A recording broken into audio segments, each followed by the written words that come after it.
Okay, so we can go ahead and get started, and everyone can see the brain-based youth programming slide that's up. All right, fabulous. So now that we know that everything is working, let me welcome you. Hopefully everyone is uncovered from the snow and ice, if you got the ice as well, and you made it safely into work. I hope that everyone had a great holiday and the new year starting right for you. My name is Robin Donaldson. I am the Chief Operating Officer at IYSA. And today's webinar is going to be on brain-based youth programming. This is a workshop that I've done for 2 or 3 years now at different federal conferences, national conferences for youth service providers. And we're just going to go ahead and go through this just like I normally would do with a face-to-face. As I mentioned, if you guys have questions, I have muted everyone, so please use the chat feature. Ask the questions as they come up. You don't have to wait until the end. I think a lot of times it's better just to ask those questions as we're talking about the topic. So we'll just go ahead and get started. And it's not going to let me. There we go. There we go. Talk about the objectives. You guys don't see my control panel. Is it blocking out the screen for you?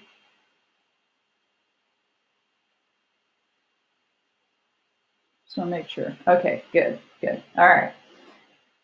Okay, that's good. That's what I want. I want you to be able to see that screen. It blocks a little bit for me, but that's fine. So just as long as you guys can see, but we're going to talk about just kind of a real brief, basic understanding of adolescence and the developmental tasks of this particular age. There are a couple that are pretty big.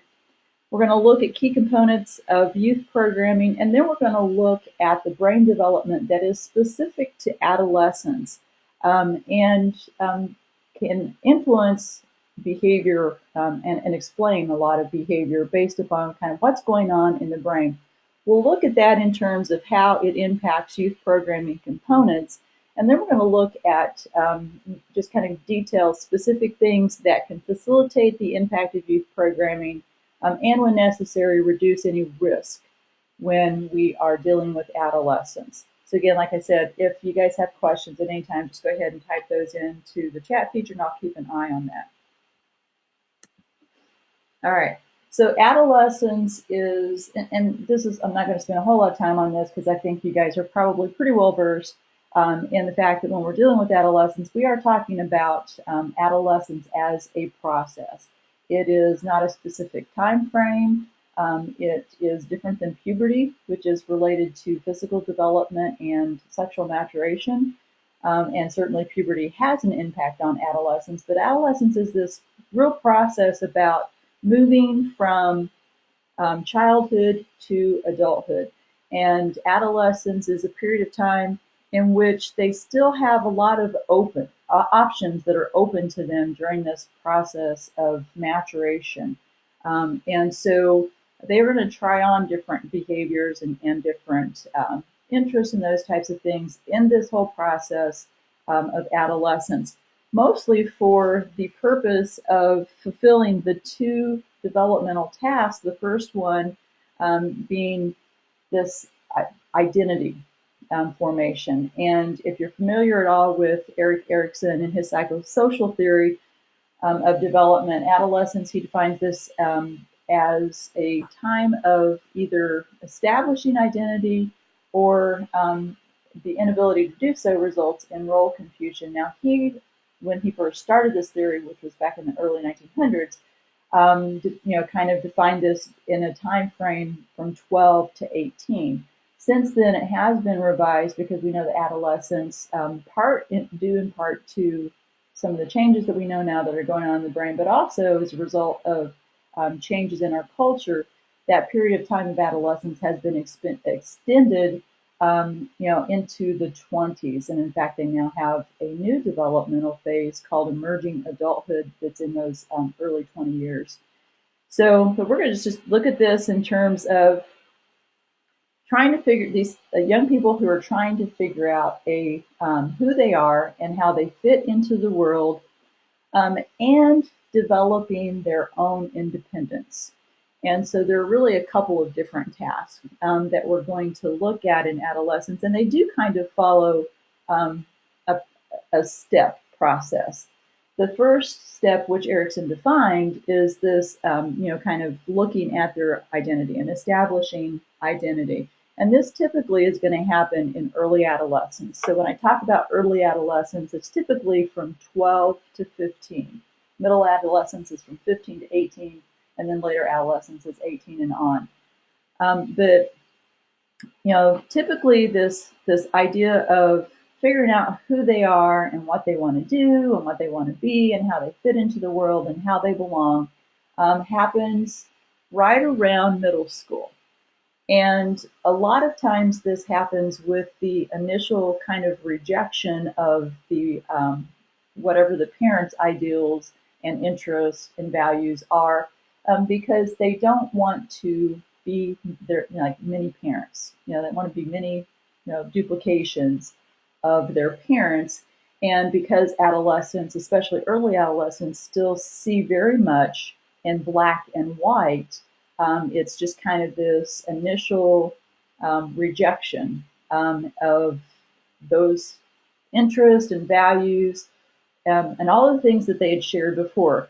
And if parents don't understand this, if they don't understand that this is part of a very typical adolescent development task, then they may take it personal, and there can be conflict that arises that's completely unnecessary. If parents and adults understand that this is simply a very natural, common adolescent task, and that this is what the young person is trying to do. They're trying to figure out who they are. They don't want to be many copies of the parents or the adults in their lives, and because they see black and white, they're going to have that rejection. Parents understand that, then they can kind of let that go a little bit and be more supportive of their young person's, kind of process of figuring out who they are and what they want to be. And if that relationship is sound, and there has been some real close connections, a strong, solid connection, whether it's the parent or another adult in their life, then typically that young person is going to incorporate, they make a conscious decision to incorporate those values and those interests back into their own identity. So if we can help parents understand that, then I think that is an opportunity to greatly minimize hurt feelings and misunderstandings, and then some conflict as a result of that. As they figure out who they are and what they want to be, and where they want to go in life, then, and that typically is going to happen. It will, obviously it varies for adolescents, but typically by, freshman, sophomore year of high school, they've kind of come to terms with this.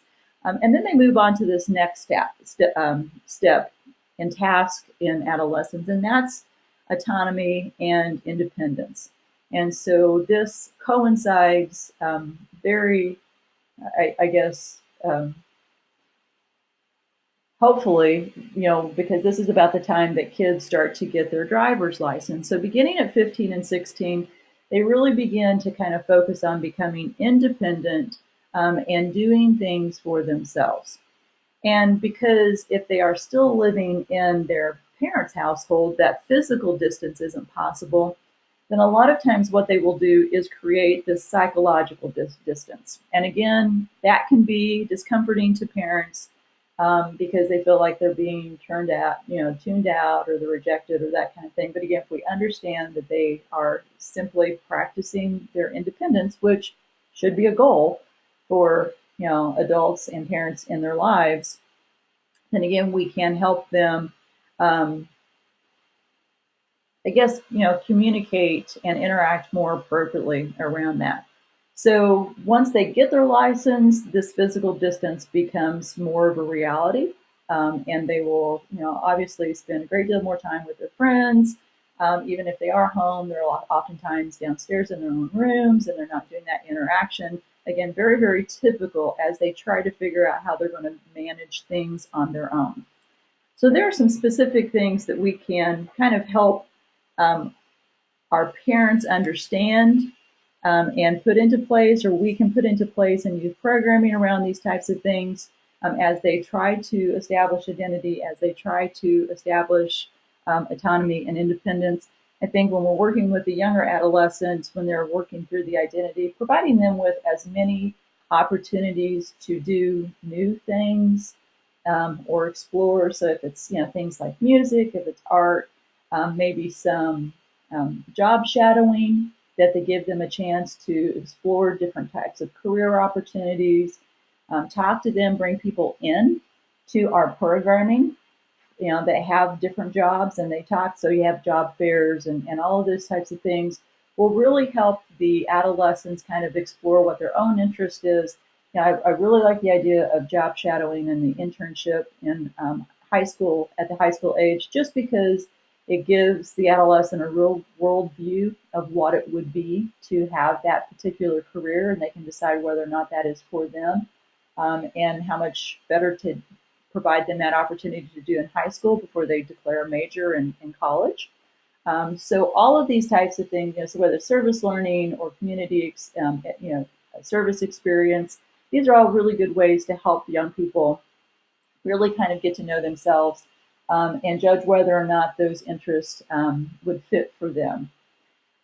In terms of establishing autonomy and independence, I think that, again, whether it's, helping parents understand or helping your adults in programming understand that kids are going to want to make their own decisions. So as much as we can allow them to do that, which is positive youth development. So that's good doing that. So, maybe it's things in how they decorate the space that you guys are using for programming.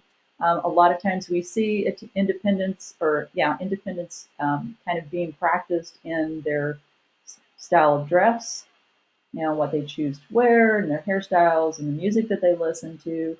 Again, most often something that's different than what the adults in their lives listen to because they don't want to be the same. So if we can support those types of things and allow them to be independent in those ways, then it's just going to move them along this path toward establishing identity and autonomy. All right, so this next slide is a bit interactive, so you guys are going to have to type some stuff into the PowerPoint. We have 9 different delinquency prevention programs, but if you think about those programs just in general, they all have some really common things in place, and there's some goals that we have that are going to be present in most successful youth programming. So what would you guys see as some of those general components of successful youth programming? Choices. All right, which is kind of about decision making and those types of things. So yes, definitely, autonomy, that kind of thing. What else? Other components, things that we want them to leave, our skills that we want them to leave our program with, so that we know that they're going to be successful.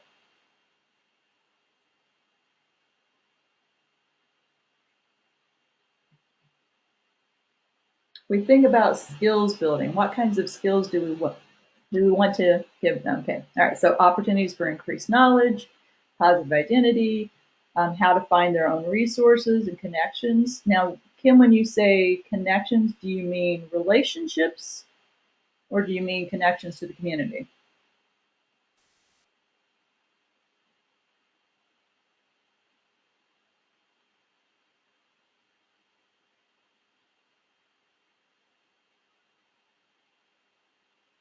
No, she's typing.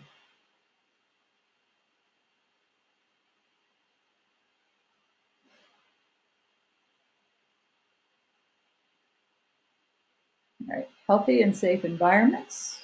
I just saw that. So how to find those, how to recognize what's a healthy environment, how to recognize what's a safe environment, certainly. Other things that we want our young people to, um, everyone's on mute, so that's why we're typing things in. So commitment to learning, that their opinions are valued. Okay, so connection both to the community, building relationships as well. All right, so you guys are kind of getting to all of those things that we're really going to cover in this that I, just looking across the board, seem to be these general components of successful youth programming. And those would include crisis intervention. That does relate to kind of this safe environment that I think Josh mentioned there. A couple people mentioned relationship building and emotional development is part of relationship building. We talk, we will talk about independent living skills, the ability to make positive choices, and kind of this future goal setting. I think that if kids have a future view, then we are in a much better place to be able to have an impact on what they're thinking and the decisions that they're making. So we're going to look at what's going on in the adolescent brain, based and how it affects all of these different components in youth programming. So I'm going to do a general overview of adolescent brain development. How many of you guys are really familiar with this stuff? Get a sense of how in-depth I need to be. Or maybe tell me what you're, how much you know this. A little bit, a lot, not very much, so. And I can kind of know where to go with this. A bit, a little bit. Okay. So I'm just going to go ahead and I will approach this, kind of based on this so-so, a little bit kind of understanding of adolescent brain development. We used to believe, and I say we, the field of psychology, that the adolescent brain was pretty much developed by the time that they reached, 12. I mean, most, if you look at, kind of the history of developmental stages, most of them stop at 12. John Piaget, father of, of development, development and developmental psychology, or a big part of it, kind of stops at 12. That's the age at which all cognitive development is kind of, supposed to be done, and a lot of them stop at 12. But what we now know, just by looking at the brain, and looking at the changes that are going on in the brain with, functional MRIs and those types of things, is that the brain will continue to develop well into the early 20s and sometimes the mid 20s. And the biggest part of change that's occurring is going to be occurring in the prefrontal lobes. And those frontal lobes are responsible for pretty much all logic and reasoning, positive decision making, and all of those types of things. And it is also responsible for higher emotional control. So the prefrontal lobes, which really are responsible for all of this logical thinking, this kind of logical control over our emotions and emotional development, is not finished until at least the early 20s. And there are some real kind of differences in the paths, that are the pathways and neural communications that are happening.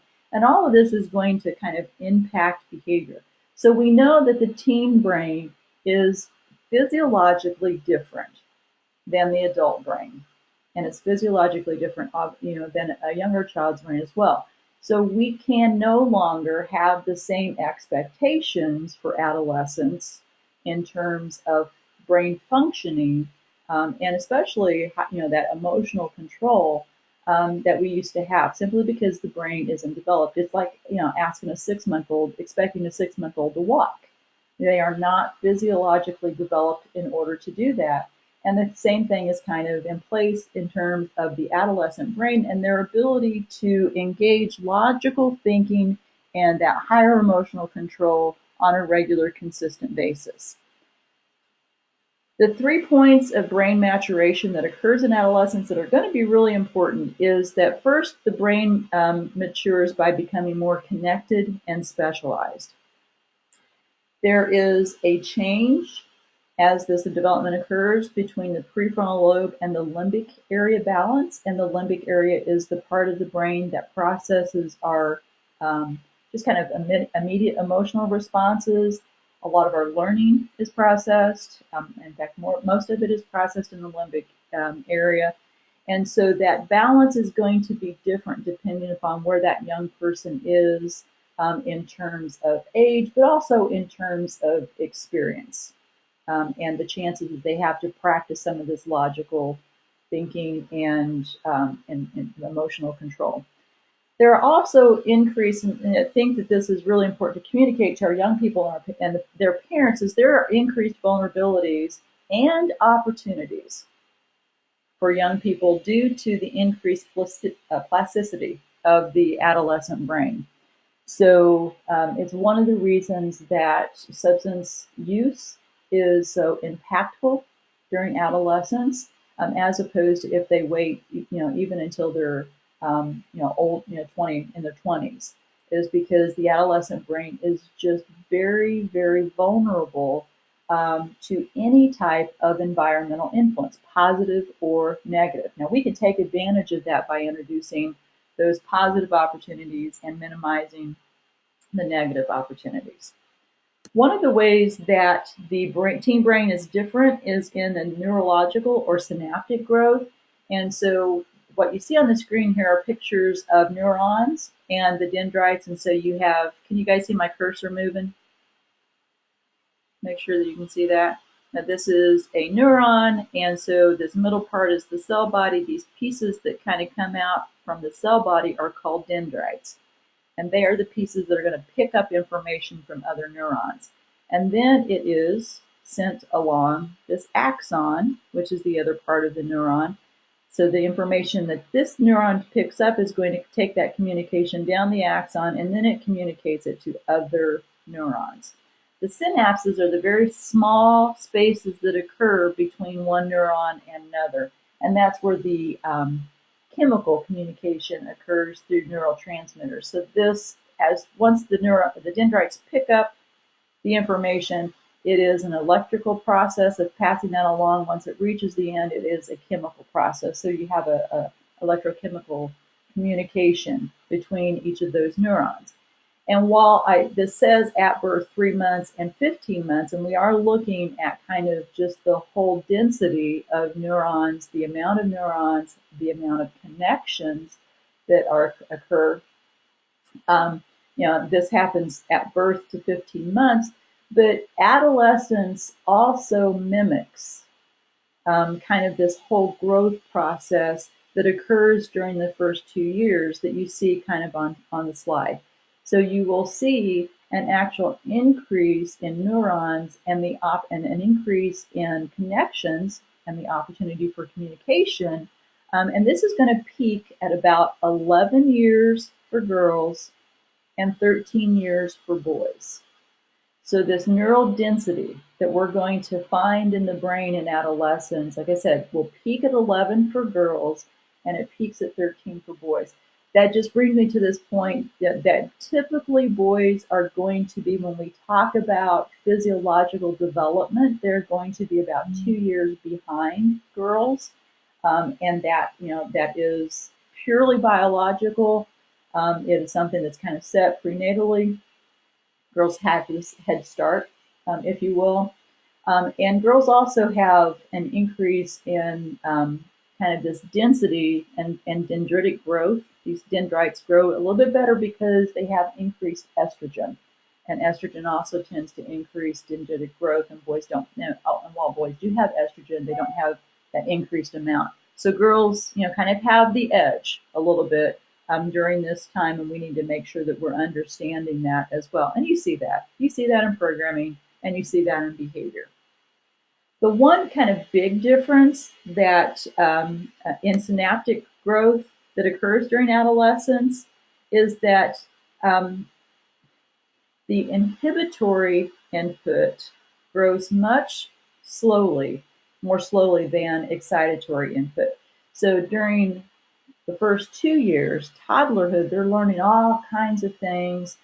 but they also are learning how to control and monitor their own behavior. If you think about the difference between, let's say, a 1-year-old and a 3-year-old in terms of how well they control their temper, they don't act out, they don't hit because we are socializing, we're teaching them not to, we're teaching them other ways to kind of get what they want. That inhibitory piece, because self-control is such a huge developmental component in toddlerhood, is going to be as um, present as excitatory. That's not the case in adolescence. In adolescence, all of this growth is typically going to be predominantly excitatory, which means they're just going to be prone to responding much more quickly. It is about kind of, action and movement and communication as opposed to calming and, stopping and thinking about things. And so we see some of that translate into behavior as well. The neural growth spurts are going to occur. So we see kind of this increase in neural growth spurts, and they occur in certain periods of time. And what's interesting is we see this brain growth and this neural growth development at the same time that we expect kind of these normal developmental tasks to occur. So as we, expect them to kind of begin to take more control over their own studies and become more social and start to monitor their own emotions, we'll see some of this, as they begin to think more abstractly and just from a cognitive perspective and think about possibilities and hypotheticals. We see that growth spurt occur during all of these times that these major developmental tasks are supposed to be monitored. Brain volume increase is driven by a change in the environment. Let's say that again. Brain volume increase, the amount of neurons and not so much neurons as the growth of the neurons, the growth of these dendrites. All of this stuff is going to be very, very dependent upon the environment. And I think that is very good news for us in the youth development field, because that means that we can have a major impact on our adolescents by how we structure our environment and the opportunities that we provide to them in terms of engagement and growth and minimizing those risks. One of the major areas of the brain that this neural growth is occurring is going to be in the temporal lobes. The temporal lobes typically are going to house the limbic system. It's also called the midbrain. This is the temporal lobe right here.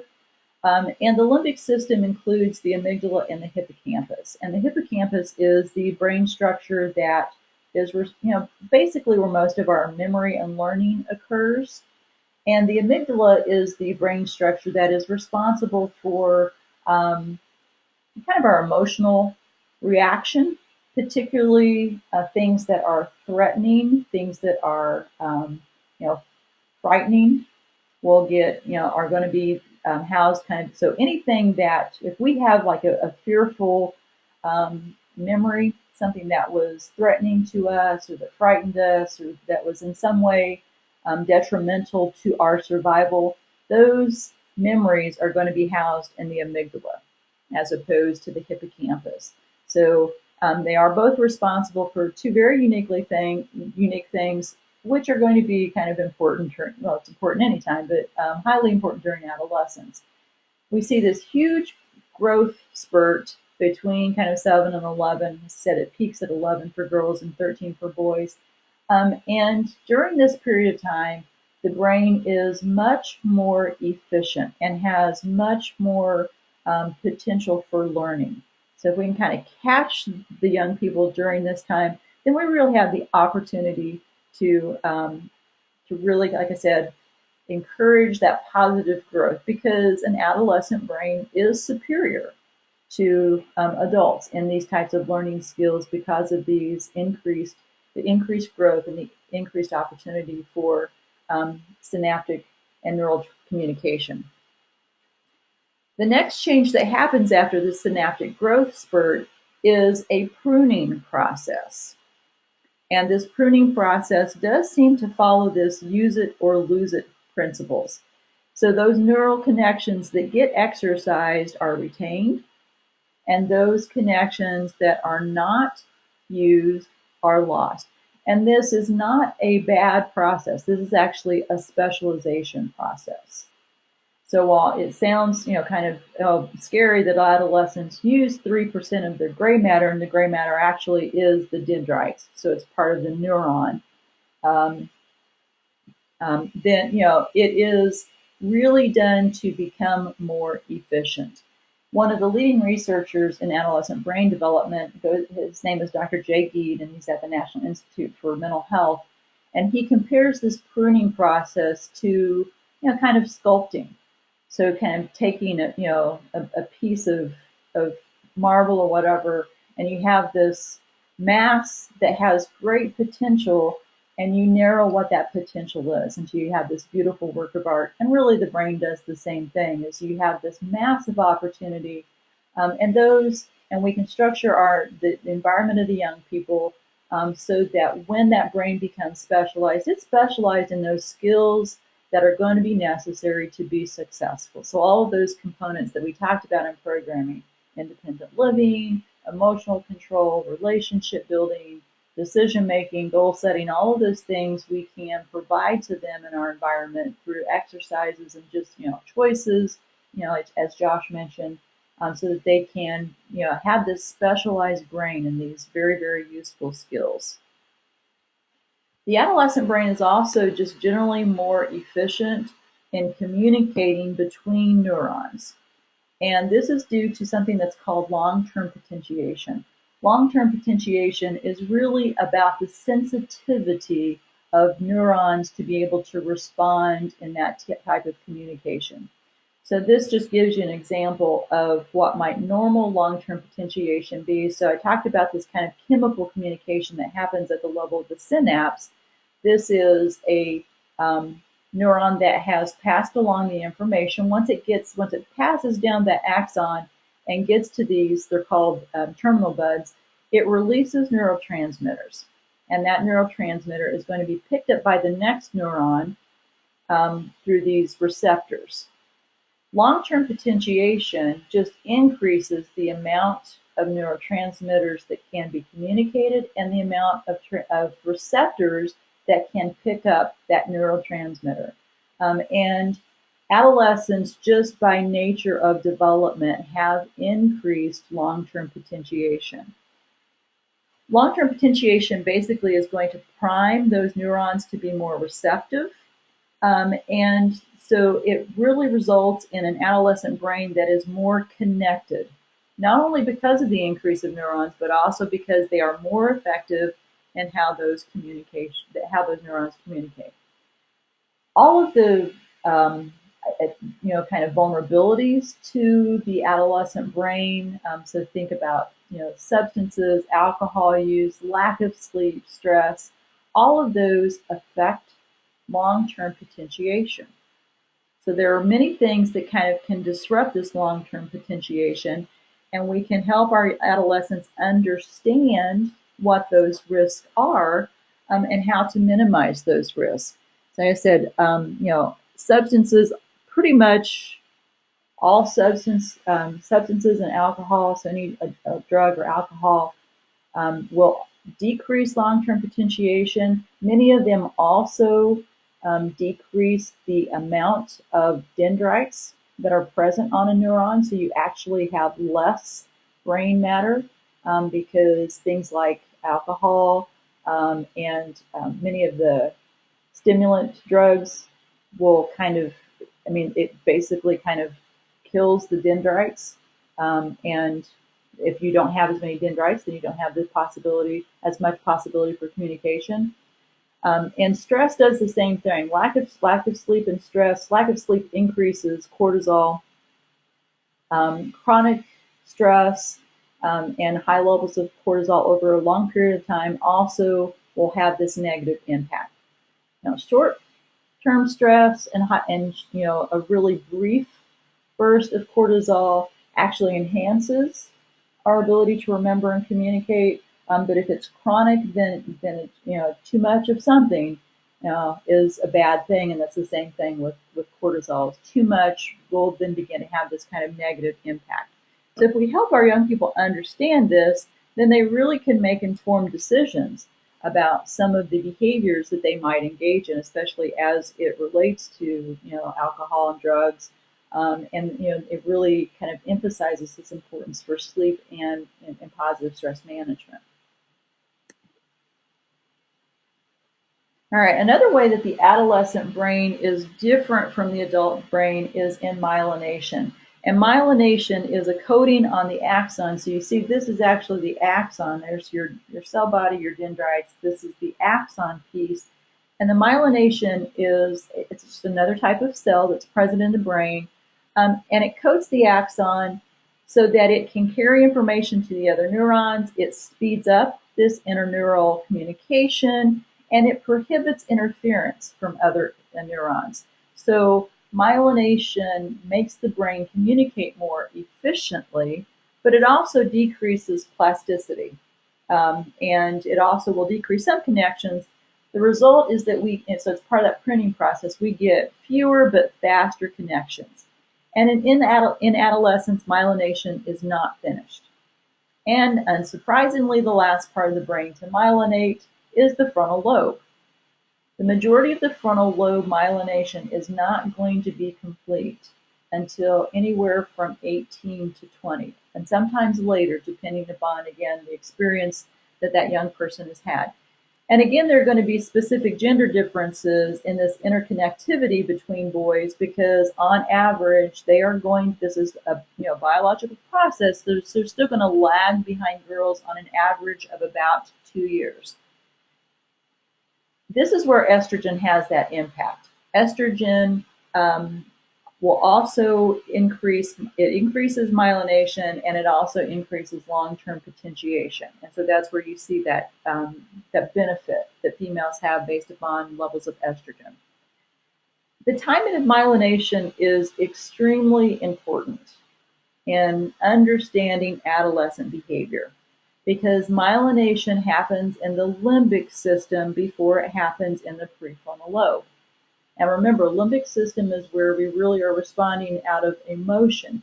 So what that means is that teens typically are going to be reacting from the emotional center of the brain rather than from the rational or the logical part of the brain. When teens move from this concrete thinking to abstract thinking, then we know that there is that beginning of myelination in the prefrontal lobe. And because they kind of move to that abstract thinking, a lot of times this results in this idealistic or cause-oriented behavior. We can kind of take advantage of that. And I'll talk a little bit about that more later when we talk about the components. All right. So I've already mentioned the last part of the brain to develop is the prefrontal lobe. Prefrontal lobes are responsible to all of our higher cognitive and emotional functioning. This will continue to develop into the earlier mid-20s. And this means that reasoning ability is not fully developed in the adolescent brain. The good news is that this is somewhat dependent upon the environment. And it's why you see such variation in teens' ability to kind of think logically or control their emotions, because some of them simply have more practice in being able to do that. So we can provide, again, in programming, that ability to start practicing that kind of things. Reasoning exercises, asking them what-if questions. We'll go into that a little bit more. But all of these are going to increase. And this is good news because it means that we can have an impact. We can help provide them with learning moments to strengthen this skill, and we can provide them with those opportunities to increase their ability to practice this. There are cycles in the brain growth in adolescence. I kind of mentioned that. You have some increase, those growth spurts between 10 and 12, takes a break, and then another increase from 14 to 16. another kind of resting period for about a year, and then from 18 to 20, and then there's another one after that through 24. But the optimal performance of anything is going to occur during these growth spurts. But it does require kind of direct instruction and support. It's also important to remember that teenagers are generally unable to transfer learning from one situation to another. So while we may work with them on a particular skill, let's say emotional control or communication and programming, interpersonal skills with a particular person in programming, they may not be able to transfer that skill in the school setting or at home. So it's important that all of this is supported in all of their environments and that everyone is consistent and we are repetitive in what we are giving them the opportunity to learn. Again, I just go back to that very, very, the similarity that occurs in toddlerhood. And we are very consistent with our 1 to 2 year olds, and we repeat ourselves quite a bit, because and it kind of mimics this. We have to do the same thing. We have to be repetitive, and we have to be consistent, and understand that just because they can do it very successfully while they're in programming with us doesn't mean that they're going to be able to do it at school or at home. And again, communicating that to the other adults in their life, I think, is going to be very important. Because the prefrontal lobes are the last to develop, you will see kind of a lag in things like reasoning ability and not being able to hit the brakes, so to speak, in terms of their emotions. They may be patchy in their goals and priority setting. Typically, adolescents, struggle in planning and organizing multiple tasks, and most of us don't multitask very well to begin with. And it seems, again, this is another area in which males tend to struggle a little bit more. You'll see some wide variation in impulse control, determining cause and effect, and making sound judgment, because all of these things are experience dependent. They are learned behaviors. And some of our adolescents will differ based upon the exposure that they've had to learn these types of things. The good news is we are well within our ability to help. This is within our ability to help facilitate this type of growth. So again, we can have that impact. The last thing before we move on to those components I want to look at, because this is very, very, I think, important to understand in adolescence, is that all of this has a very, very strong impact on emotional response. As I mentioned, the limbic system develops first. It develops prior to the prefrontal lobe. And all of this growth is, for the most part, excitatory growth. And it's not inhibitory growth. They don't know how to put the brakes on.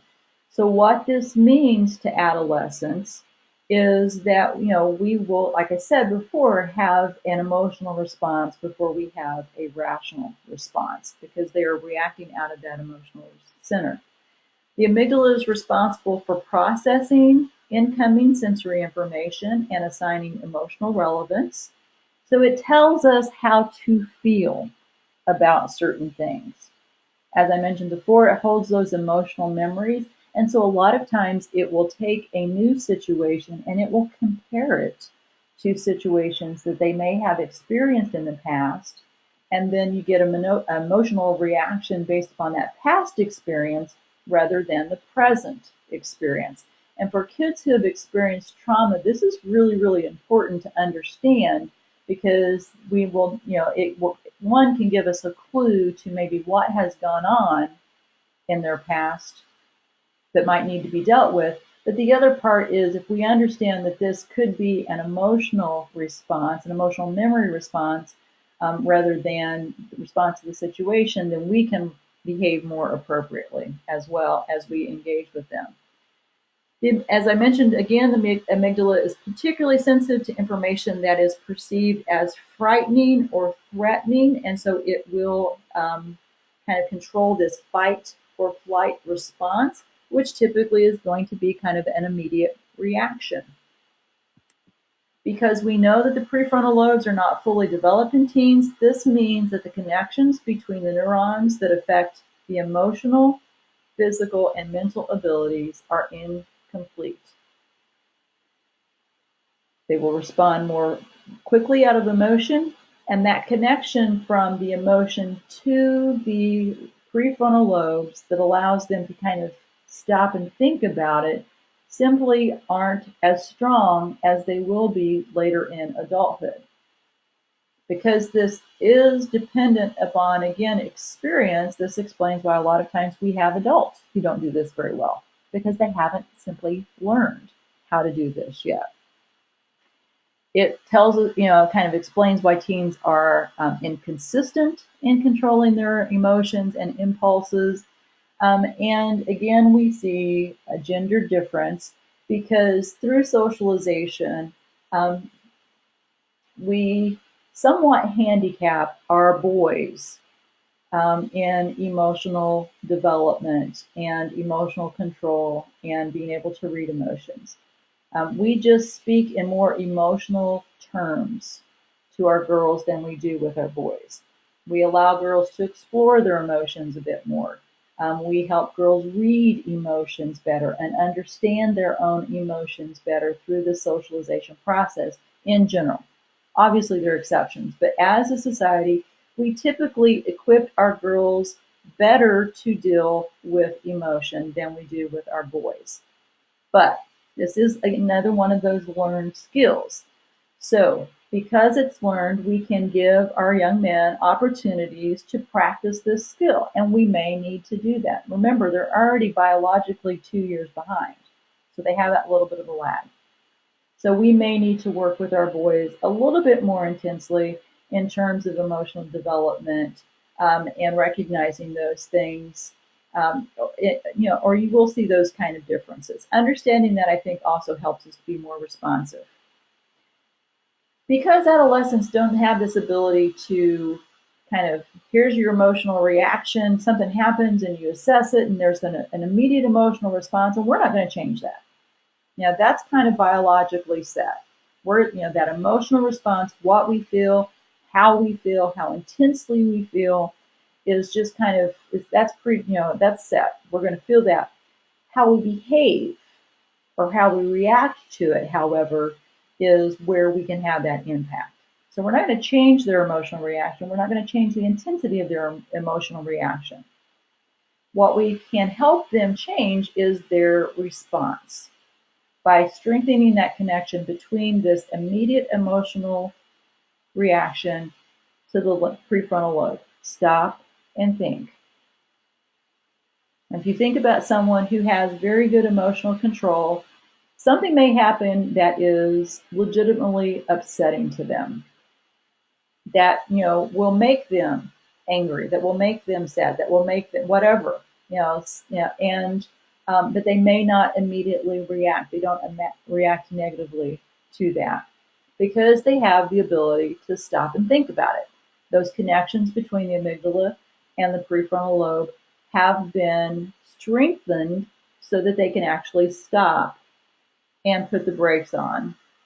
Think about it, maybe even reassess the situation because maybe they're missing important information that would change how they feel about it. But if you don't have that ability to kind of stop and think about it from someone else's point of view, get all the other information, then you're going to get that immediate response. And Bob Sylvester calls this reactive versus reflective. And this is a biological difference. This is a physiological difference between the adolescent brain and the brain of the adult. Young people are going to respond mostly from the amygdala. This is set up so that they to react quickly in a dangerous situation. It is an evolutionary survival process. The cortex is designed for thoughtful thinking. What should I do? Kind of slowing it down. And in adolescence, because they are kind of more controlled by the emotional center, you're going to get that quick emotional response. They don't have that connection. This is, again, kind of where we react. If you hook a adolescent up to a brain monitor and an adult up to a brain monitor, and you introduce an emotional situation, then the pattern of behavior in the brain is very, very different. And what you see with adolescents is a whole lot of activity here in the limbic system and very little activity in the prefrontal lobe. Now, for those adults who've had that opportunity to practice, they will have this reaction here in the prefrontal lobe. Initial response and then a lot of response in the prefrontal lobe. All right. Because this is physiological, it is unrealistic to expect teenagers to have the same emotional control as an adult. But because it is environmentally based, we have the opportunity then to have an impact. So let's look at those kind of general components. Any question about any of this brain stuff and what's going on in the adolescent brain? Covered a whole lot of stuff in a short period of time.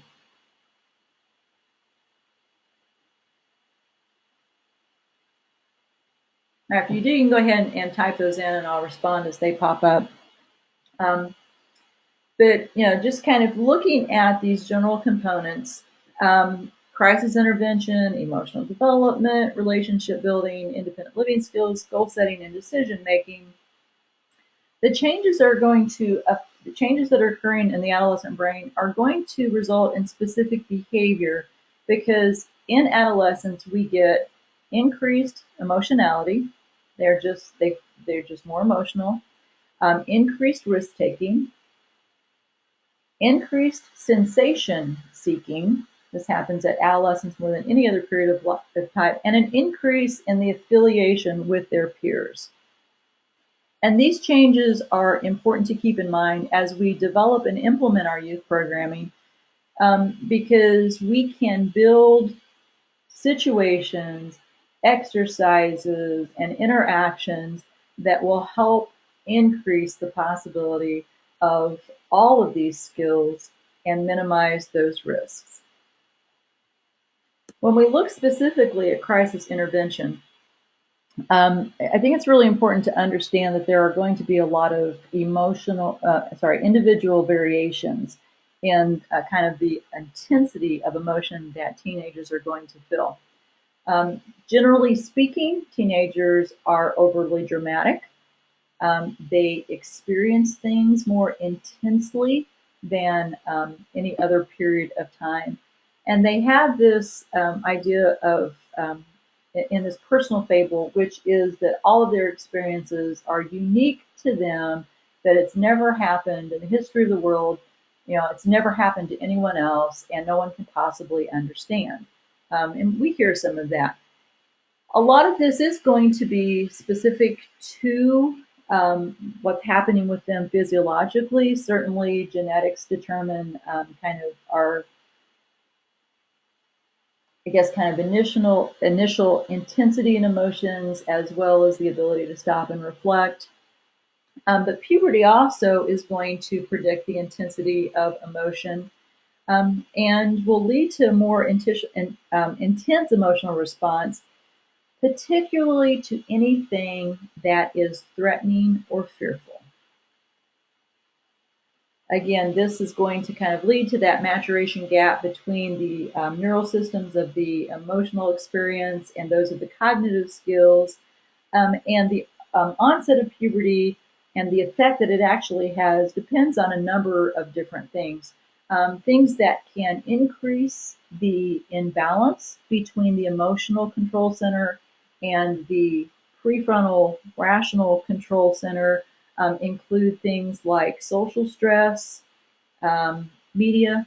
If they've had limited experience in understanding these types of things, certainly, as I mentioned before, genetic predisposition, and then the experience that they have in actually controlling these types of things through adult modeling. If you want an explanation of why a young person responds in a certain way to a threatening situation, look at their parents' behavior. A lot of times we see that. It's almost a mirror image and mimicking of that, what type of social support that they have, and then this, what type of experiences that they've had being able to think and engage that prefrontal lobe. The disconnect between the amygdala and the prefrontal lobes really leave adolescents with these overwhelming emotions and an inability to compare their experiences with others. And that is kind of the source of this personal fable. Why we hear things like, you just don't understand and no one knows what it's like, because they just have that disconnect between all of these really intense emotions and the opportunity and the ability to stop and think about that kind of thing. So what we can do in terms of programming to help develop these crisis intervention skills is we can start to model some of this behavior that we would like to see from them. A lot of this is, kind of active listening. And if you've done active listening we've talked about, and it's a term that's been around for a long, long time in the field of psychology and any type of helping field. But I still don't think we're very good. Most of us aren't very good at active listening. And kids are very quick to pick this up. So when you're active listening, you really you're present with that young person at that time. You're listening, you look interested, you're not planning what your next response is, you're just really listening to them. You are making sure that you understand, that you hear what they say. A lot of times kids are going to have a hard time expressing themselves. So you'll kind of, well, it sounds like this is what you mean, or am I right in thinking that this is what you mean? So you're testing that, and you are going to be not thinking about yourself. That's what that N means, the neutralizing your feelings, because it's not about you at that time. It's about that other young person, and really being present. And really being present for a young person increases the chance that you will be able to have an impact.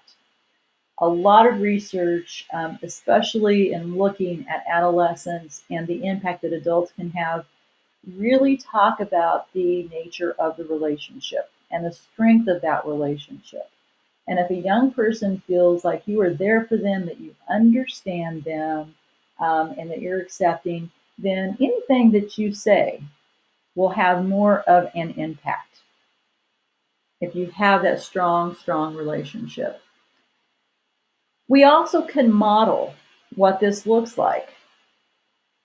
Not only in engaging with other people and kind of being present, but also when we experience situations that are stressful or trying or threatening or frightening, being very, very purposeful about what our behavior looks like in those situations go a long way to having an impact with the young people. And I think, and also if you're in a situation in which a young person is very, very upset, it's a crisis situation, they're highly emotional, they're not going to be able to kind of calm down and make these connections. What we can help them do in order to get to that point is we can moderate our own behavior, because we tend to, as humans, synchronize our behaviors and our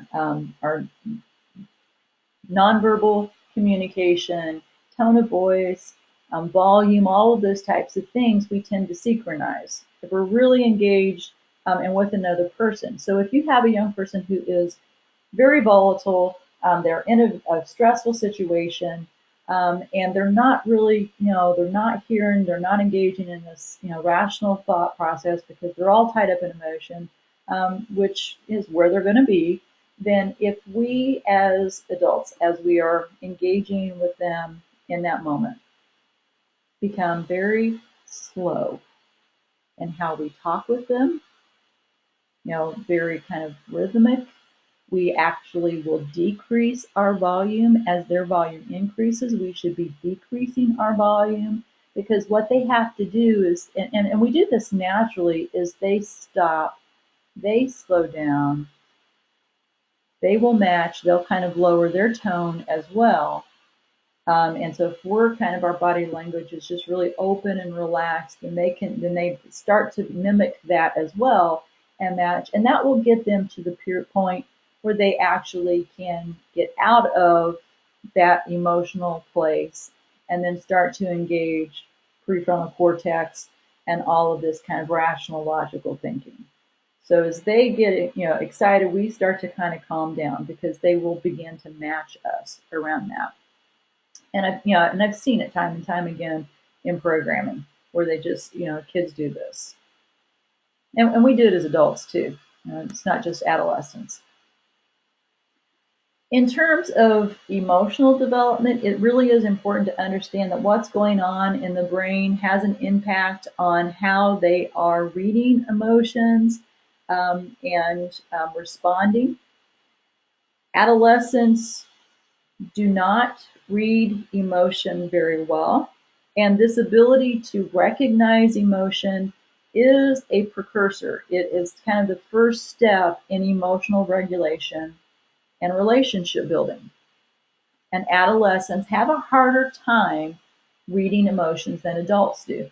So it's kind of done by this. This is the experiment in which you have a very neutral face, and then gradually that the facial expression takes on, a fear or takes on happiness. So the facial expressions change very gradually. And, if you put adolescents and adults in, adults are going to recognize that this is fearful much, much earlier than adolescents will. They just need more information to be able to kind of label those emotions correctly. And anything that is neutral, I think this is really kind of important. Anything that is neutral, that's ambiguous, that they don't know how to read, they are going to label negative. They will react negatively to those neutral or ambiguous facial expressions or situations.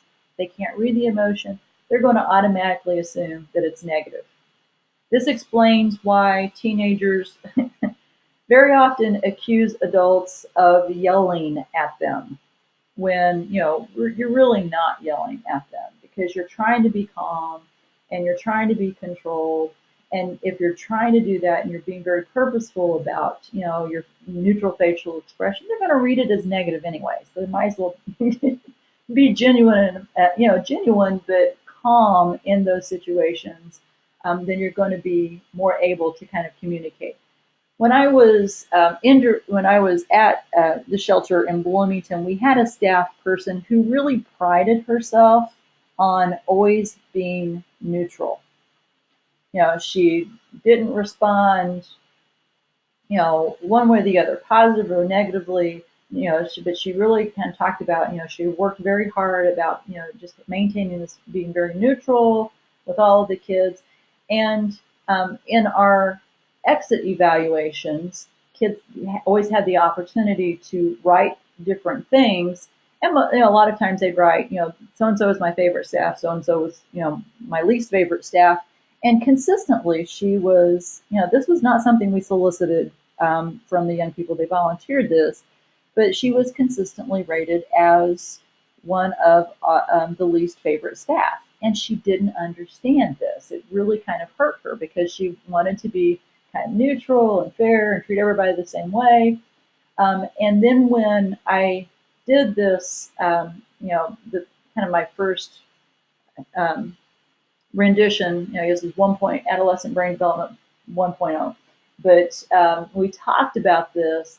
I remember this distinctly, being in our classroom where we did our staff meetings and trainings, and just seeing the light bulb go on for her. That this all made sense now. That this is why the kids responded to her negatively, was because they didn't know how to read her, and that they were just so that was going to be kind of interpreted as negative. And kids are going to, if they are in uncertain situations, and a lot of times we get them when they are in these uncertain situations, they are going to respond more negatively because of that. They don't know what's going on. They don't know how to read it. They don't know how to kind of control things. And so they just get more of this negative reaction. This is important in crisis situations because then we need to really kind of be genuine in our own kind of emotional expression, again, so that we can make that connection and have that experience. The inability to read emotions, this whole negative piece, again, is going to be enhanced for males just because we don't provide, in general, young men with the opportunity to do kind of emotional development as we do with our girls. And I think it's also important to understand that these negative states last much, much longer in adolescence than they do with adults.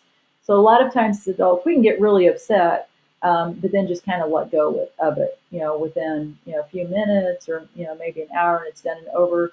And in adolescence, these negative states really take anywhere from hours to days to kind of dissipate. So understanding that and know that they just need this additional time and that additional support to deal with those situations that bring up this negativity for them.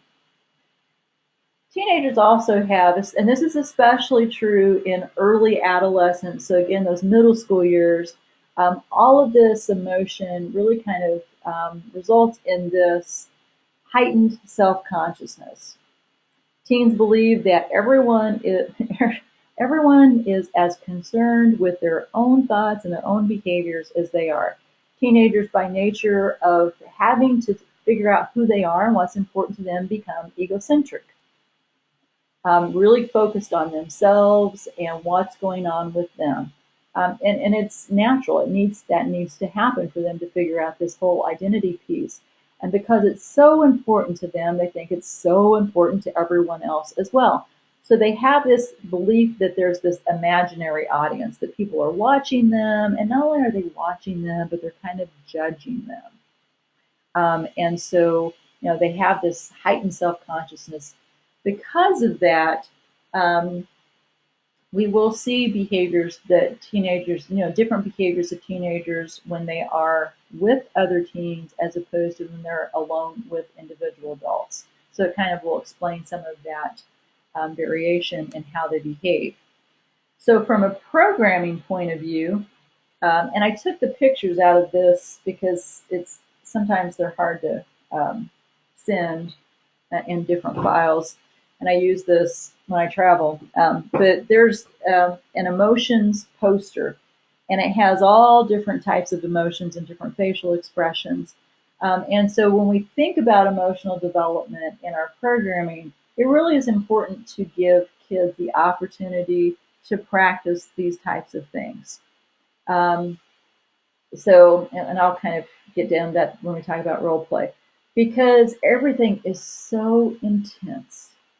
Everything is so intense to them, and they always feel like they have to be on. It is very, very important for teenagers to have an opportunity to just be by themselves. This is why privacy becomes such an important issue in adolescence, again, particularly in early adolescence, because it is exhausting to feel like you always have to behave a certain way to get approval with your peer groups and others. And so when they come, back to, whether it's a shelter or a programming where there's a residential piece, or somewhere they just feel familiar with, they just need that opportunity to kind of be off for a little bit and seek that privacy. In a shelter setting, it's important then that they have kind of time they can just go to their rooms and just kind of chill. We may see in after-school programming an increase in some of the negative behaviors just because they've been on for so long and now they're still around peer groups, and it's, they just are running out of resources to be on their best behavior. So understand that as well. And that peer audience makes a big, big difference. So if you start to see a young person who may be escalating, it's really important to kind of get them away from that peer audience, because they're going to be more responsive if they just are alone. One-on-one, they don't have to act out, they don't have to save face. And so in all possible, when they are becoming volatile, we want to remove that kind of situation. where they have to feel like they have to, kind of be on for the other peers and put on that show. And so that's really important to make that separation there as well. We can also help kids work through these ambiguous or new situations by helping them find disconfirming evidence.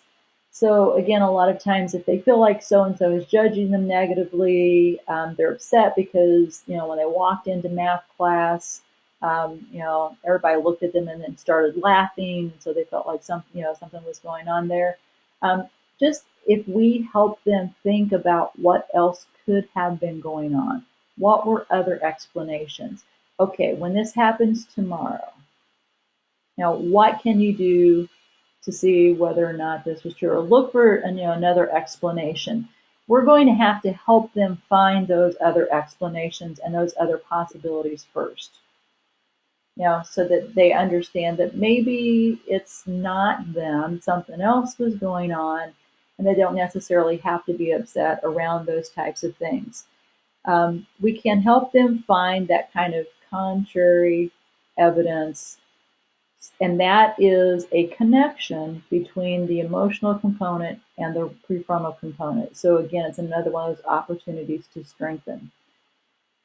The role play situation, kids, especially teenagers, complain and complain and complain about role play. And then once you get started, they really, most of the time, my experience is, they'll complain about doing it. They complain about doing everything. But once, they get started, then, they really enjoy it and they become very engaged. And I will say here that your staff attitude around this stuff is huge.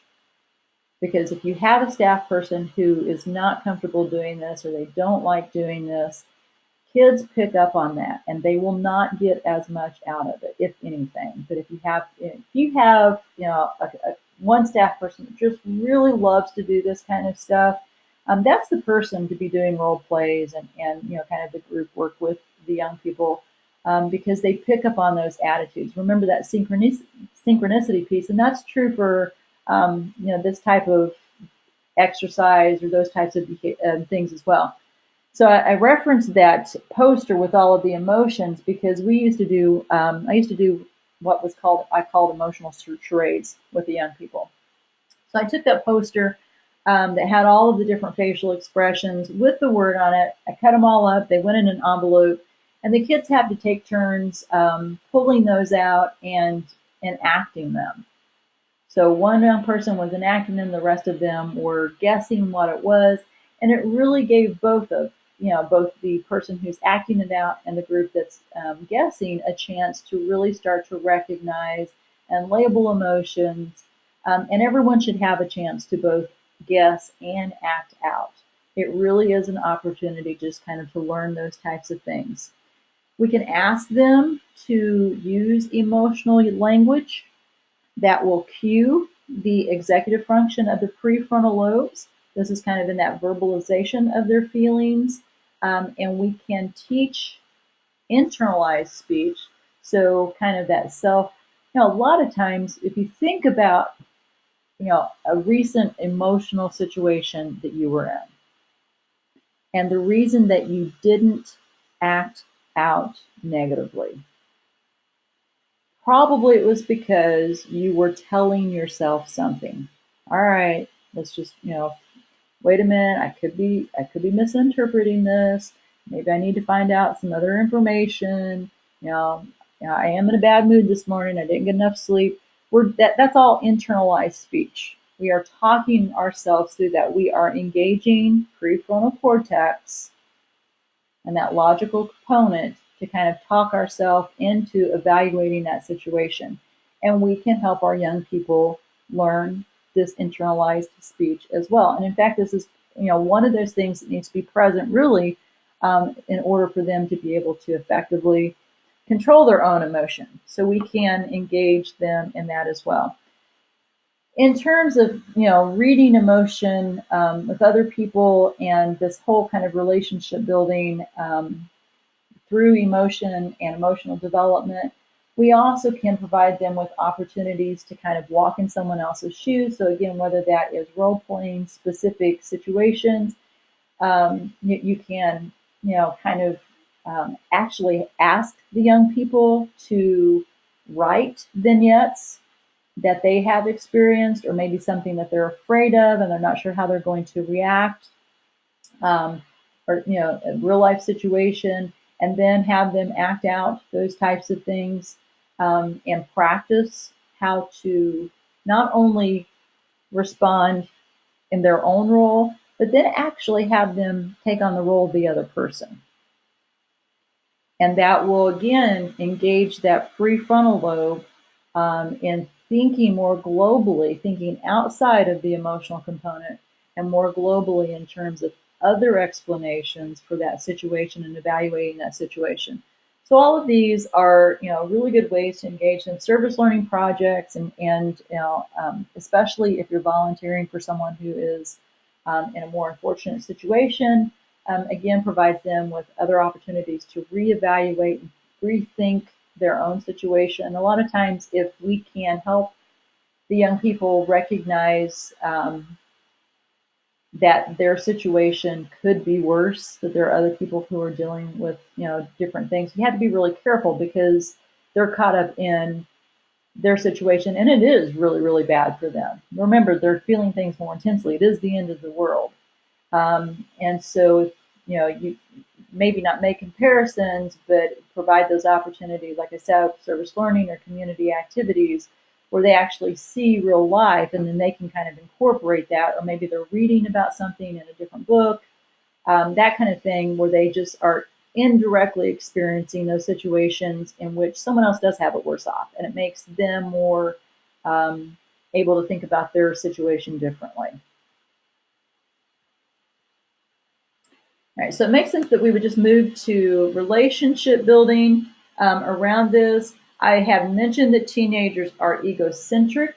They have to be, because they are, kind of, this developmental task is about who they are and what they want to be and how they want to belong. And so, by nature being egocentric, it means that they, may not be thinking about the other person.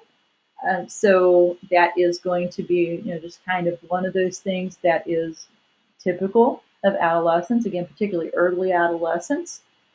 They also are very black and white, in early adolescence in terms of their thinking. It's all or nothing, it's this way or it's no way. And so while they are beginning maybe to understand possibilities, they're still not quite there yet. You'll still see a lot of teenagers, especially early adolescents, who are still very concrete in their thinking. And because of this, they are very quick to point out the inconsistencies between adult words and adult actions. Right? So they will see when you are not being consistent, when that message is inconsistent, and they will point it out. This black and white thinking leaves very, very little room for error. And so we will have to help them explore, kind of the nuances of these gray areas and maybe other ways to think about this. Because they're, now starting to understand abstract terms like equality and justice and individual rights, they tend to become very justice oriented. And, they want things to be fair, the black and white. So that kind of goes along with fair, and they don't understand your sometimes need to be, flexible in different types of things. And because they have this strong justice orientation, they also have a strong belief in individual rights. So when we think about helping, in programming, helping adolescents kind of in this whole relationship building, it is very, very important to help them think about, other people's perspectives. Once kids get into middle adolescence, they start to get much, much better at, perspective taking. But we can help them along the ways by, doing things, like, diversity training. We have to make sure that we are, Looks like I'm missing a, no, there it is. All right, I must have skipped that. There it is. Okay, so if we do diversity training, I think, most effective diversity training really is about finding the similarities between all groups, whether it's cultures, religions, or those types of things, and providing them with opportunities to learn about people who are different from them. Again, that's going to help them take the perspective of others, kind of walk in their shoes, so to speak. Provide them again with those role play situations where they have to think from someone else's perspective. Service projects are great ways to help them take the perspective of other people because it increases perspective taking, and perspective taking actually increases empathy and concern with others. And they will become more interested in social issues. So provide them with opportunities for choices in service projects, something that they get to choose that they're interested in. And then, of course, if we are helping them in emotional development, that is going to help build kind of these relationships as well.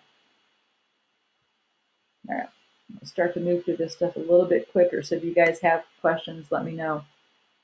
All right.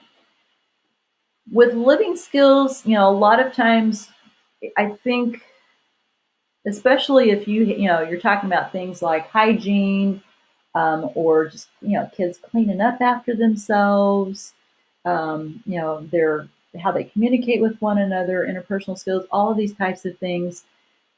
These are all learned skills. And so kids are going to vary greatly in terms of how they come to our program and the skills that they have when they do come to our programs. They are able now to kind of think abstractly, but they're still very concrete. So it's really important for us to recognize that developmental level that that individual child is in, knowing that because this is based upon environment and those opportunities to learn are different based upon the young person, we kind of have to structure our environment, and those experiences individually for the young person and kind of meet them where they are. Hands-on is still one of the best ways to do this. And when we talk about kind of hands-on in terms of, things like communication and interpersonal skills, you are talking about role play. That's kind of how you're doing hands-on in those types of things. If we can make it meaningful for them, kind of find the personal meaning in all of these types of things, then it's going to have more of an impact. And a lot of this is going to come from them telling us what is important to them. So if we know their individual goals and what that personal meaning can be, then we can introduce all of these different learning skills based upon how it is going to help them reach that individual goal. So whether we're talking about financial skills, literacy, interpersonal skills, just hygiene, all that kind of stuff. If we can talk about all of those things in terms of what's important for them, then it is going to have more of an impact because then they recognize the value and they then will pay more attention around that. I mentioned earlier that adolescents are absolutely terrible at multitasking. Now, I will say that most of us do not true multitask very well. And multitasking is doing more than one thing at once. It's not doing one thing and then switching to something else. That's task switching. And I think a lot of times we get those terms mixed up. Multitasking is trying to do your homework while you are checking Facebook or watching TV or listening to music. So it's engaging in two things at the same time. And we don't do that. No one does that very well. Teenagers are worse at multitasking than adults are, and boys are worse at multitasking than girls are. So it's important for us when we say things like, this is what you need to do, and we give them a task, that we simplify those tasks and that we ourselves model single focused attention. That we are actually modeling kind of that focused attention that has to take place. Teenagers tend to get zeroed in on one particular thing and they forget that other things need to be done. Adolescence is the height of forgetfulness. And they also can kind of get focused on those things that just grab their attention more than anything else. So those most salient features. And that also impairs their ability to recall other things. And if kids want to study and they want music when they study, then it's really important that if they are doing something that requires words, if it's verbal, so reading or writing, that the music is instrumental, that there are no lyrics to that, because it actually competes with focus and gets in the way. If they're doing math, then fine. That's not going to be too much of a problem unless they're doing some talking to themselves through those problems. But just helping them understand that. And when we do kind of engage them in these opportunities to do skills building, then we are actually structuring the environment in a way that understands those individual differences and provides learning moments and learning opportunities at their, I guess, just a little bit above their current level. If they can do it, that's fine, but we want them to be able to build on that. So with a little bit of support, what's the next level at which they can do that? That's kind of that proximal development, that it's all about what's the next step. And with a little bit of support, they can get to that next step. And then, of course, it changes. And you go to the very next step. So they're actually mastering these things a little bit at a time. And we are providing them with those learning moments and providing them with the opportunity to practice, whether it's making a bed or cooking or speaking respectfully to someone or how to study, whatever it is, that we are providing them those opportunities. We're modeling for them what it looks like, and we're providing them with the opportunities to practice what that looks like and how to do that successfully. And again, that support is important. We have to make sure that our expectations are not unrealistic. That if you have let's say you have a young person and their experience at home is that if you do something wrong you get hit or you get yelled at, then that's probably what they're going to do. And we have to give them the opportunity to learn different ways to get what they want and different ways to motivate people and to engage and interact with them. I think, if you have a young person who can talk about their future goals, that is a great, great place to start. Obviously, as they are exploring their own identity and they're helping to establish that, one of the best things that we can do is, talk to their parents and talk to the rest of the adults in the program and not take it personally when they reject what is important to us. It's part of the process. It's something that's necessary for them to develop their own identity. We can also provide them with the opportunities to have freedom within kind of safe limits while they're exploring this type of thing, and so how they fit in. I always would, caution parents at this stage, particularly in early adolescence, they are going to be trying on all different kinds of interests and kind of personalities. And so, if they think that they might be interested in, playing a musical instrument, then rent the musical instrument, because it is, probably more common that they would change their mind about it than that they stick with it. So rent the equipment, provide them with all of those different opportunities. I think that we're in a pretty good position as programs to be able to introduce some new things to them that maybe they haven't been exposed to before. So we can kind of help them do that. And accept those, places where they can express their own kind of independence. So, whether it is through their dress, as long as it's, appropriate, if it's all black, so what? You know, if hair color is my greatest concern as an adult with the young person that I'm working with, then I think I'm in a pretty good position.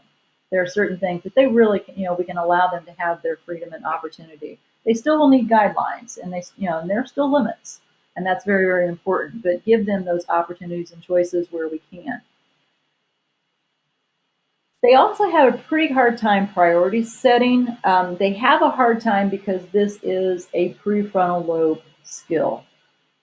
All right. And because they get stuck on those salient kind of, most catching features and ignore other important information, it's going to be important for us as adults to again help them think about all of those other things. So finding that personal importance, setting achievable goals, and understanding that their priorities may not be our priorities and working around that. So, we have to take ourselves out of that equation in doing that. This is, kind of the optimal time for learning, right? So we can expose them to things that maybe they don't have that opportunity to see at home. Summer programming can build some of these different types of experiences, service learning, community service projects, all of these things, depending upon the resources in your community, you can provide to young people at very little cost to your agency. So bringing people in, or having a business that will invite young people out and allowing them to kind of you know, take them on a tour and show them different things. It's a really easy way to, and a really generally inexpensive way if you have the transportation to provide young people this opportunity. What is not reinforced, remember, this is kind of about use it or lose it. So what's not reinforced during this crucial developmental period is going to be pruned away. And so that you have an opportunity to hit upon kind of those this prime time to learn new things and minimize experiences. It is going to be important to allow them to have that personal space and mobility as it fits within your programming. And so, a lot of times they do this for youth shelters, allowing them to decorate as long as it's appropriate within certain guidelines, their own space, their own room. If they have a job, then they're getting around, or we can help them get around using public transit systems, helping them with job finding skills and job holding skills, two very distinct things. And again, we can help them by practicing this within our programming, and that whole career exploration, whether it is through internships or job shadowing, having people come in and talk about what they do. All of these things are ways that we can kind of help the young people kind of pinpoint where they want to go in the future, and then setting those realistic goals. The last is positive decision making. And this is really, I think, an area in which we can take what we now know about the adolescent brain and share that with the young people so that they understand the decisions that they make during adolescence have lifelong impact. And that things like alcohol and drugs and stress and sleep deprivation all negatively impact what is going on in their brain. And they actually can, and it, is, and may be something that they will struggle with then for the rest of their lives. As I mentioned earlier, alcohol and most of the drugs are going to interfere with the neural communication. It may change the amount of brain matter that is available to make those connections. It may change how efficiently they communicate through long-term potentiation. It's just going to be different. Now, I will, typically, there's this, it's 5-15-25 rule, which talks about the fact, and it's 5-15-25, it's easy to remember. So people who begin to use substances at the age of 15 are 5 times more likely to develop addictions in adulthood than if they wait until the age of 25 to start using those substances. So it's not about use, it's about when they begin to use. That kind of, because the adolescent brain is so vulnerable to all of these negative influences and outside influences. So, let them know that. Help them think about how they think. That's that metacognition piece. Typically, if you look at highly successful adolescents, so kids who are successful academically, the difference is not in terms of intelligence.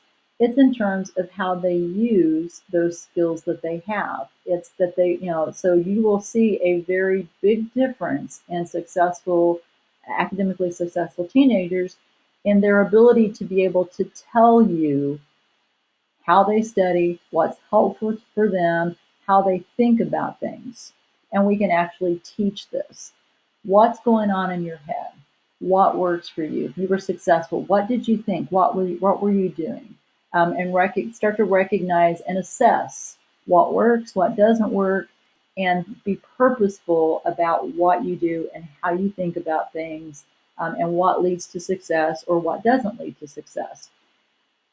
Kids pretty much are going to be really, really good adolescents at abstract thinking. This is the period of time that they begin to think abstractly, to begin to think hypothetically. We can help them do that, though, by asking what if questions.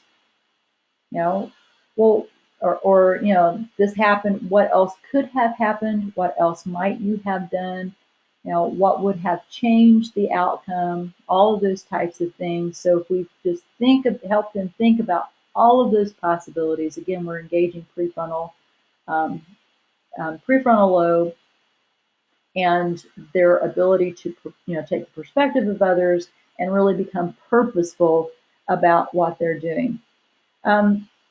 Teenagers because they have this increased ability, or this increased need in thrill seeking and sensation seeking, and this undeveloped prefrontal cortex, they often have poor impulse control. Remember, they may learn it to do things in one area, but that skill will not necessarily translate to other areas in their life. And so you see this immediate reactive kind of response. A lot of times, we ask kids, well, what were you thinking? And the answer is they just really weren't. They were reacting emotionally. And this will lead to sometimes poor choices, and sometimes dangerous choices, as they engage in this thrill seeking and this, sensation seeking. So what can we do? We can help strengthen that limbic system connection. And I want to show you, I'm going to get out of this just for a minute. So I want to show you this video. This is a video that really demonstrates how inconsistent young people can be in terms of the decision making that they engage in. So this this video that I'm going to show you actually is of college age cheerleaders. Okay, so we are talking about kids who are even older, young people who are even older than the ones that we work with.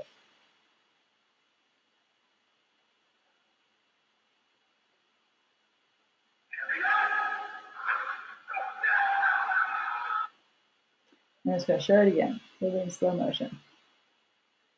College age young people.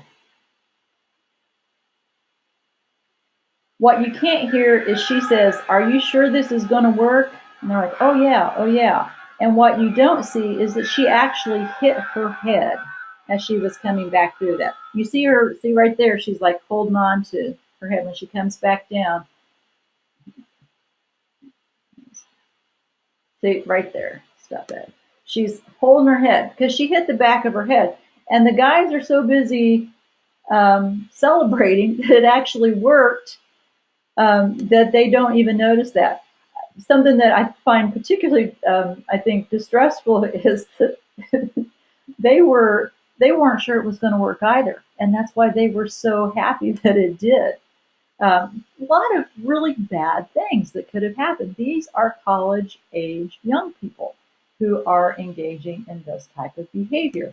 So, even, and think of it, folks, sometimes in our direct care, in our direct programming, we have people of this age who are actually making program decisions and interacting with our young people. So we have to, again, kind of be thoughtful about that and help everyone engage and strengthen that limbic system and prefrontal connection through different role plays, through all of those things, the what ifs, and looking at all of those possibilities, understanding that their behavior is going to be inconsistent, talking about how if we are, really wanting to strengthen a certain skill, looking at it and talking with them about that skill in all of their situations. So, what does this look like at programming? What does this look like at home? What does this look like at school? What does this look like when you're out with your friends?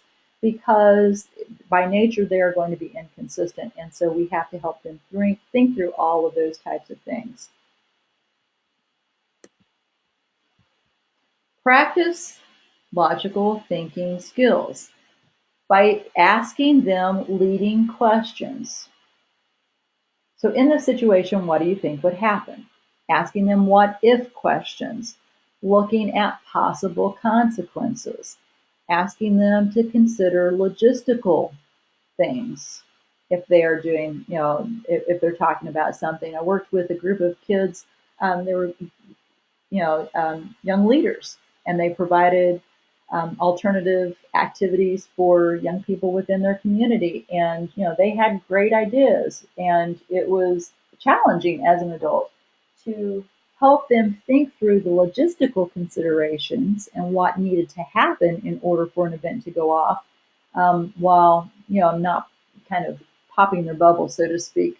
Um, Sometimes some of those ideas were interesting. And as an adult, you go, oh, no, no. But you can't do that with young people. Helping them figure those out on their own is going to be more helpful. Sometimes we have to tell them.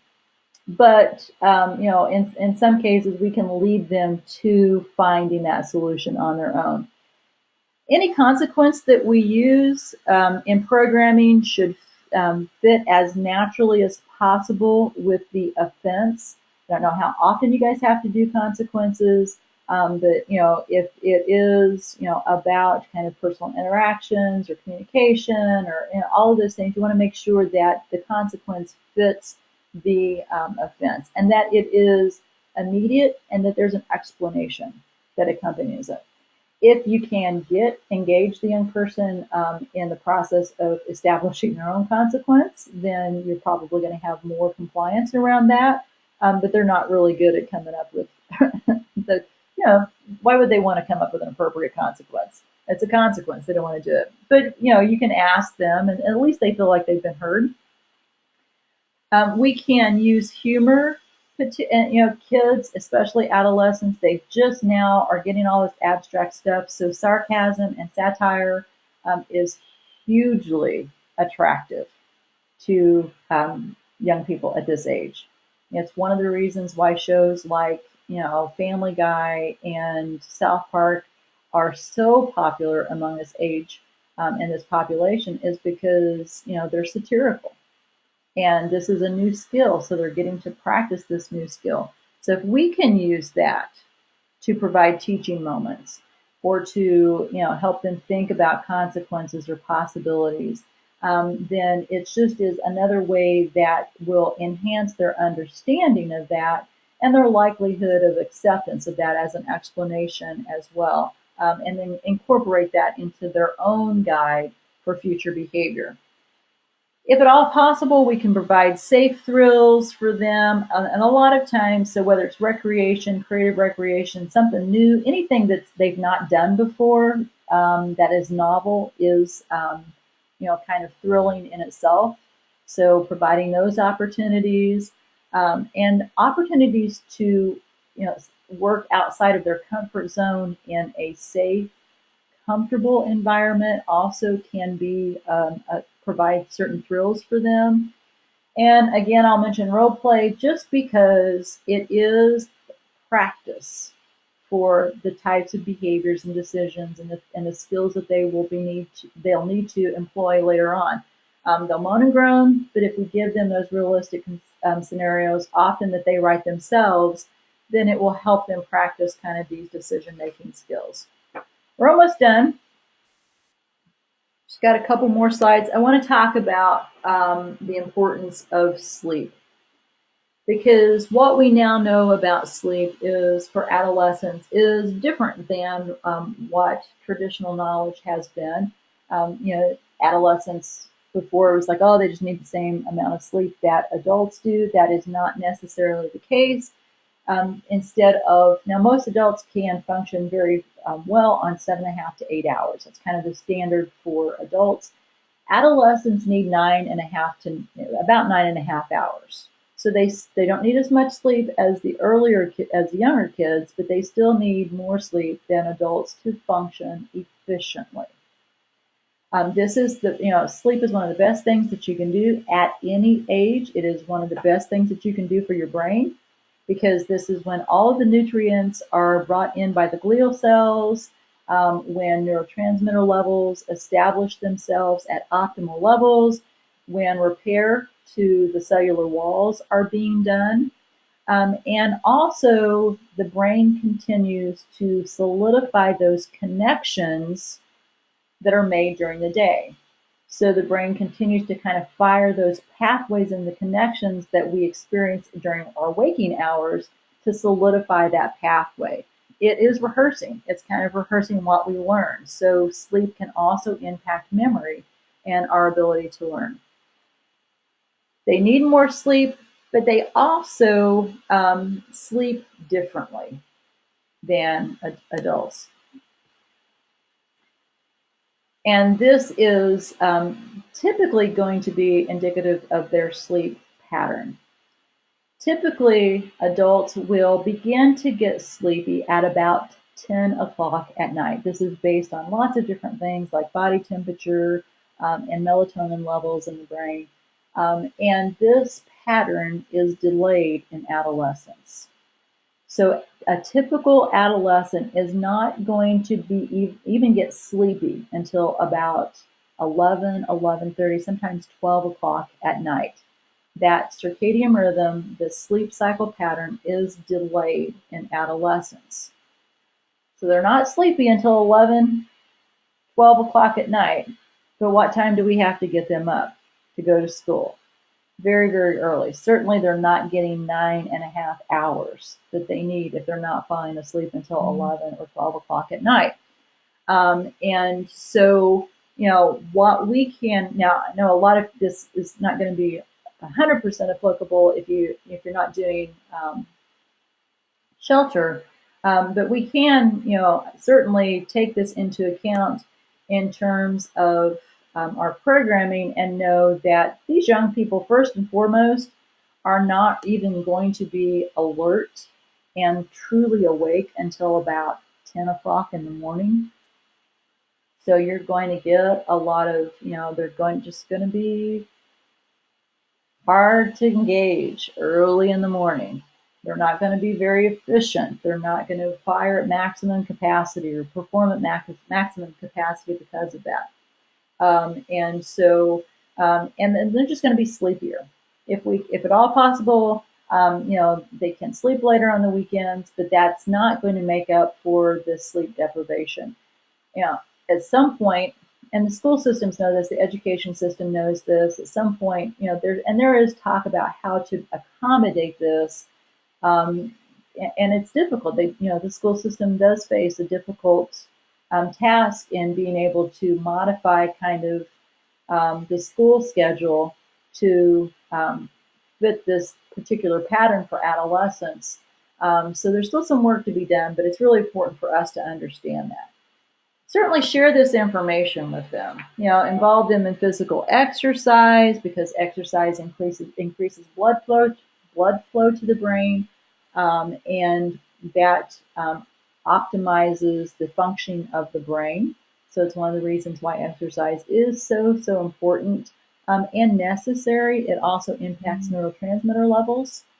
And so you have just kind of those kids who are active are simply going to be better able to think, and their cognitive abilities are going to be better. Their emotional control is going to be better because exercise optimizes brain functioning around that. And this is, again, kind of really important. And in adolescence, they become less active than they were in early childhood, so still offering those opportunities to be physically active and engage them. Other kind of general implications, certainly diet is huge. Diet is also takes a, the nutritional levels of diet takes a huge dive in adolescence. They're eating more fast foods, they're eating more junk food. And again, it's really important because of what's going on in brain development for them to eat well and eat healthy, avoid substances, help introduce stress management skills because we know that stress impacts brain development as well and learning, and share this information with them. I think it's very important that adolescents understand what's going on in their brain and the effect that the choices that they're making during this time can have on them, that can potentially be lifelong impacts. So, I used to share this information with our kids when I worked at the shelter. And I think somewhere I might even still have something that is, that I used for, well, I do still have information and PowerPoints that I use with young people. So if it's something you're interested in, let me know. But it is important because knowledge is power.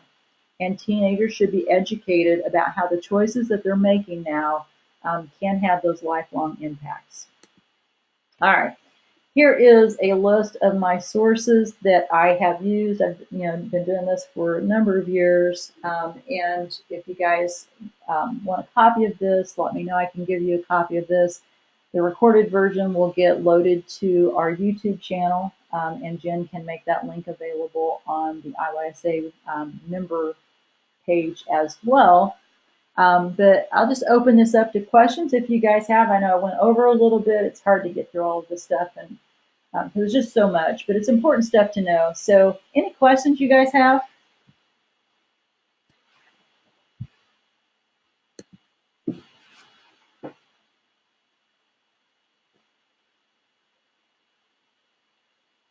Everybody still with me?